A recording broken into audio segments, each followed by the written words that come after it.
My name is Samuel Thompson, but everybody just calls me Sam. I'm 74 years old now, and I live right here in Oakwood Hollow, Mississippi. I spent my whole working life as a metal fabricator and welder, crafting everything from sturdy farm plows to ornate iron fences that folks around here still point out with pride. These days, I live quietly on my pension, though quiet ain't exactly the right word after all the storms I've weathered. Lord have mercy, it took years for the dust to settle in my soul after what happened. You think you know a person inside and out, like the familiar grip of your favorite hammer. And then one day, poof, it's like they were a stranger all along. That's what hit me after 4 decades tied to the same woman. I never figured I'd spill this tale to a soul, but maybe it'll stand as a cautionary whisper to whoever's out there listening. You build a life, brick by brick, trusting folks with your eyes shut, and sometimes a tiny twist of fate flips the whole thing upside down. In my case, it was a trip I backed out of at the 11th hour. If I'd stuck to the plan and gone, I might still be floating in that happy fog even now. But destiny, or the good Lord himself, had other ideas, pushing me toward the truth I never saw coming. It was March of 2020. I was 69 back then. Evelyn and I had been hitched for 4 long decades, raising 2 fine kids and putting up our home on the patch of earth my daddy left me. That month, I was set to head up to Jackson, Mississippi, to check on my brother Harlan, who was ailing something fierce. Evelyn wasn't tagging along. She claimed she had obligations with the ladies' Bible study group, which sounded ordinary as cornbread. Nothing fishy about it at all. She even mentioned she'd use my time away to spring clean the house and sort through my old work shirts for donation. I'd traveled solo plenty of times before, and she'd held down the fort just fine. No red flags waving. The journey was lined up for a Wednesday, with me planning to be gone a solid week. Tuesday evening, I stuffed my duffel bag and laid out my pills. Evelyn whipped up a pecan pie for me to tote to Harlan. He'd always raved about her baking. Then, in the wee hours before dawn, my nephew rang me up, saying Harlan had landed in the hospital and it'd be wiser to hold off a few days. I was fretting, naturally, but it made sense no point hauling all that way if visitor rules kept me from his bedside. That's when the notion struck me. Instead of cluing Evelyn in on the cancellation, I'd play a little surprise. Our marriage had grown a tad distant lately. You know, that comfortable rut that sneaks in after so many years together. I figured I'd act like I was leaving as planned, let her think I was gone, then circle back by dusk with a bouquet and a thoughtful trinket. I'd rustle up a fancy supper, uncork a bottle of her favorite Merlot, and maybe spark some of that old romance. What a fool idea for a grizzled 6-9-year-old, huh? But in the moment, it felt like pure genius. What I couldn't fathom was how this one whim would upend my world, and not in any good way.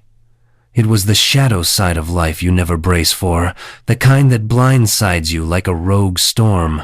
Sometimes you share a roof with someone for a lifetime, convinced you know their every quirk and dream.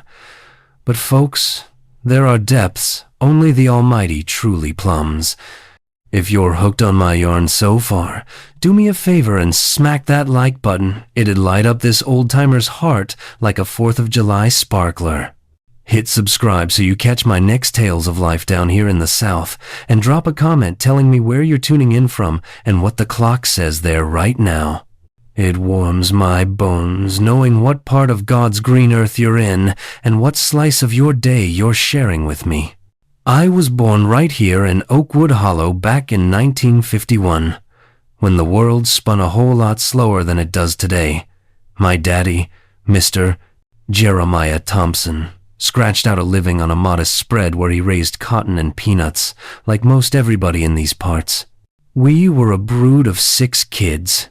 Me, Harlan, Josiah, Latoya, Kendra, and little Maya.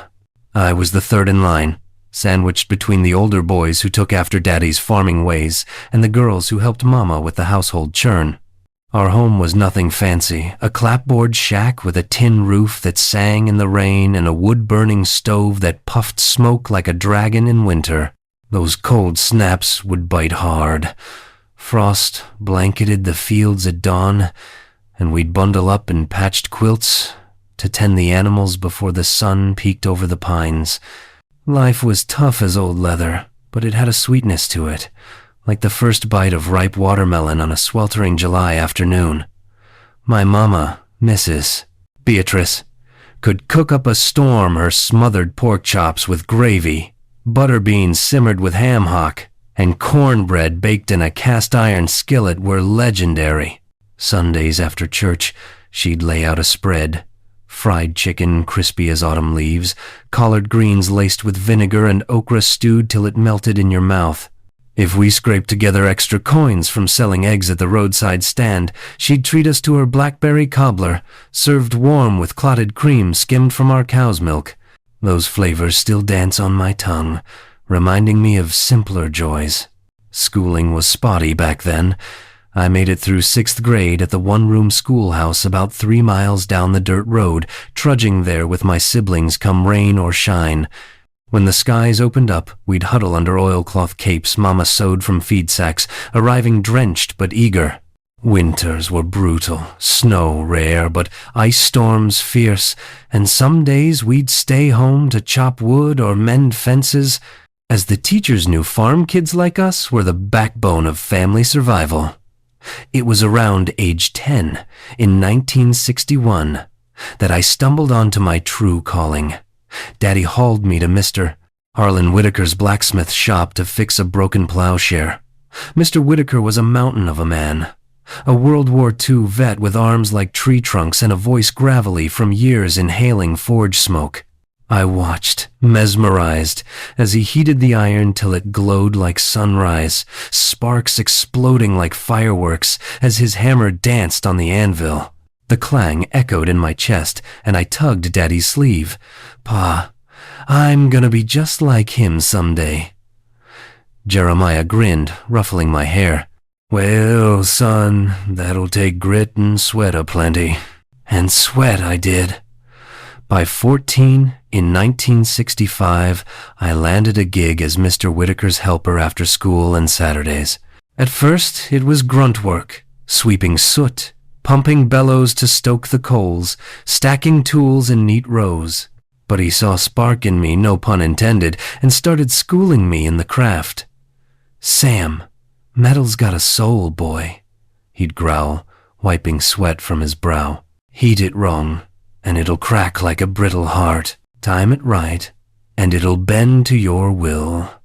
He had no boys of his own, just 3 daughters, so I became the heir to his secrets. Come county fair time, he'd invite me home for supper. Platters of smoked sausage, baked beans sweetened with molasses, creamed corn, and his wife, Mrs. Clara's famous apple dumplings drowning in vanilla sauce. She'd fuss over me like kin, slipping extra helpings onto my plate. In 1968, at 17, disaster struck. A flash flood from the swollen Red Clay River submerged half the town. Our farm sat high enough to escape the worst, but Mr. Whitaker's shop was a muddy ruin. Tools rusted, the forge cracked, inventory swept away. I spent weeks knee-deep in muck, salvaging what we could, rebuilding brick by brick. It was back-breaking, but in the thick of it he clapped my shoulder. "Sam, you're no greenhorn anymore, you're my right hand." Pride swelled in me like yeast in dough. By 18 in 1969, I'd mastered the forge, crafting my own wares, hunting knives with etched handles, harrows for tilling soil, wrought iron lanterns that lit porches across the county. Folks started asking for the Thompson kid by name, and Mr. Whitaker beamed, never a jealous bone in him. "That's the way of it, son, pass the torch." Farming evolved too, with tractors replacing mules, demanding custom parts. We pivoted, welding adapters for new machinery, turning farmers' scribbled ideas into reality. Weekends weren't all toil. We'd congregate at the Grange Hall for checkers tournaments, sipping sweet tea laced with lemon, or twirl at barn dances to fiddle tunes. I was shy around the ladies, more at ease with tongs than tangos, but those gatherings knit us tight as a quilt, Stories swapped over moonshine, laughter echoing under starlit skies. No TVs blaring, no gadgets buzzing. Joy was raw and real. Tragedy hit in 1970. At 19, Mr. Whitaker keeled over mid-strike, hammer clattering as he clutched his side. I yelled for help, but by the ambulance's wail, he was gone a second paw to me. At the graveside, Mrs. Clara pulled me aside. Harlan willed the shop to you, Sam. Keep his fire burning. She let me buy her half on installments, a leap for a young buck like me. Daddy backed it. Follow your guts, son. Yours ain't in the dirt like mine. My brothers Harlan and Josiah stuck to the fields. Sisters Latoya and Kendra wed local boys, but I forged my path, literally.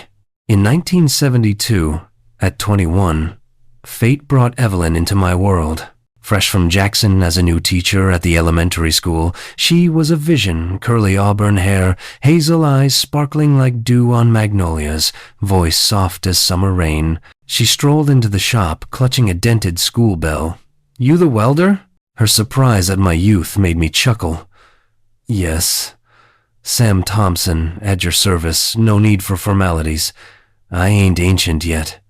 I mended it gratis, and when she returned, I mustered courage. How about coffee at Ruby's Cafe? It was the hub of Oakwood Hollow strong brew, flaky biscuits slathered in honey butter, chess pies golden and gooey. She said yes, and that sparked endless chats. Evelyn was worldly, college-educated, chatting about novels and history I'd scarcely touched with my basic schooling. Yet she never lorded it. She quizzed me on forging techniques, Mr. Whitaker's lore.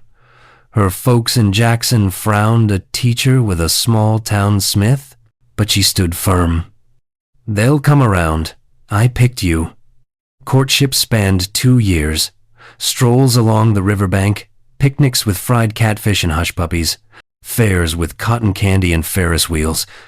In 1974, at 23, I proposed under the old oak in Riverside Park, autumn leaves swirling like confetti. Kneeling with a modest gold band, I asked. She wept, yes.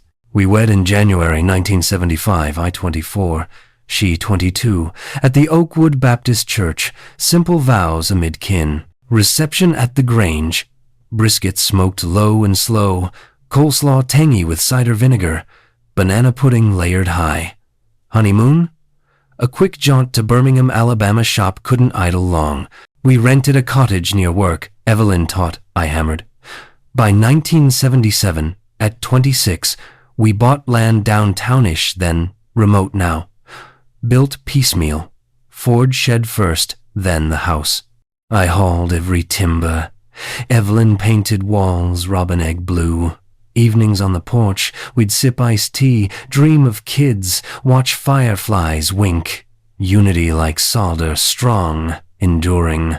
In 1978, at 27, opportunity knocked. A Jackson firm wanted bulk custom parts for tractors. It meant scaling up, hiring hands, new gear. Evelyn crunched numbers. If your heart's in it, Sam, I'm behind you. I took on 3 locals, expanded the shed, renamed it Thompson Iron Works. Work surged, so did aches, but growth fueled me. Evelyn teased. That forge is your mistress. I see more of it than you. In 1979, at 28, joy bloomed. Evelyn pregnant after trying. She taught till month 7, then rested. I crafted a crib from walnut with iron accents. She crocheted booties. Our son Marcus arrived May 1980 at my 29 robust with my curly locks. Holding him, calluses rough against his silk skin. Tears came. Mind him well, Evelyn murmured from the Jackson hospital bed. No local maternity yet. Life shifted. Evelyn paused teaching. I doubled shifts. Marcus's giggles repaid it all, tosses in the air, bedtime tales of forges and heroes. 3 years on, 1,983 at 32. Another blessing Evelyn expecting. Calmer now, we prepped Marcus. Big brother's duty, protect and teach. Lydia, born January 1984, Evelyn's mini-me with those hazel eyes. House brimmed. Toys underfoot. Laughter walls to walls. 1,980 seconds steadied us. Thompson Ironworks' boomed reputation spread to Birmingham for ornate gates. Marcus, 10 by 1990 at my 39, shadowed me post-school, learning basics. Lydia, 6, bookworm like mama. Evelyn rose to principal in 1992 at my 41 proud day, her dedication shining. Our home, garden blooming with azaleas. Evelyn tended, orchard yielding figs for jams. Sundays, kin over for ribs grilled on my stone pit, red beans and rice spicy sweet, adults yakking while kids chased fireflies. 1,995. Flood at 44 ravaged lowlands. Shop inundated. Machines lost. Community rallied. Employees mucked out. Neighbors donated. Evelyn fundraised at school. Kids pitched in. Marcus, 15, hauled debris. Lydia, 11, tallied supplies. Bonded us tighter. Rebuilt higher. Modernized business doubled. Me overseeing more than swinging hammers. 1,998. At 47. Marcus graduated. Chose mechanical engineering in Birmingham. Proud son, go soar. Lydia eyed teaching. 2,000. At 49, 25th anniversary, vow renewal. Evelyn radiant in lavender. Party with kin. Toasts to our saga. 2002. At 51, Marcus returned post-grad, spurning city jobs. Modernize us, Dad, my brain's your brawn. We innovated, orders pouring. Lydia, 19 inches, 2003, studied education in Jackson, commuting.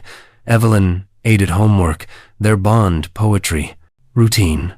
Early shop for me, school for Evelyn, evenings, family suppers, catfish po' boys, gumbo simmering, weekends, fishing at Mr.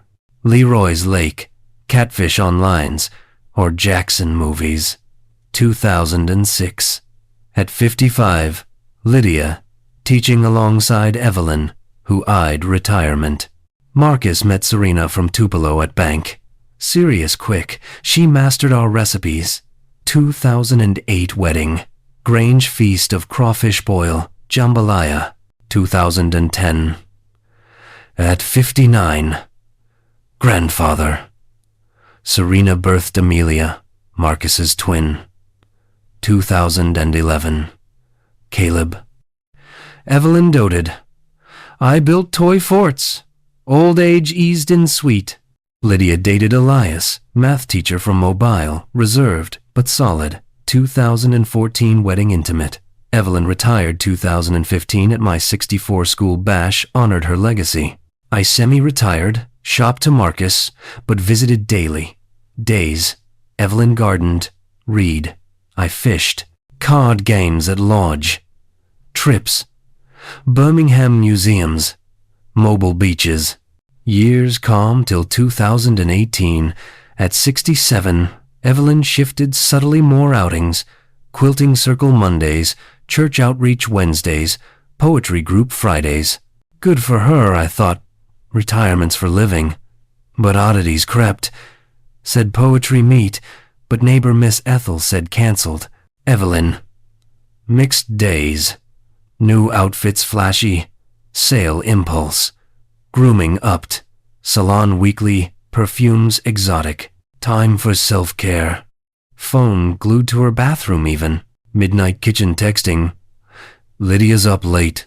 But Lydia. Sleeping fine, Pa. January 2019 at 68.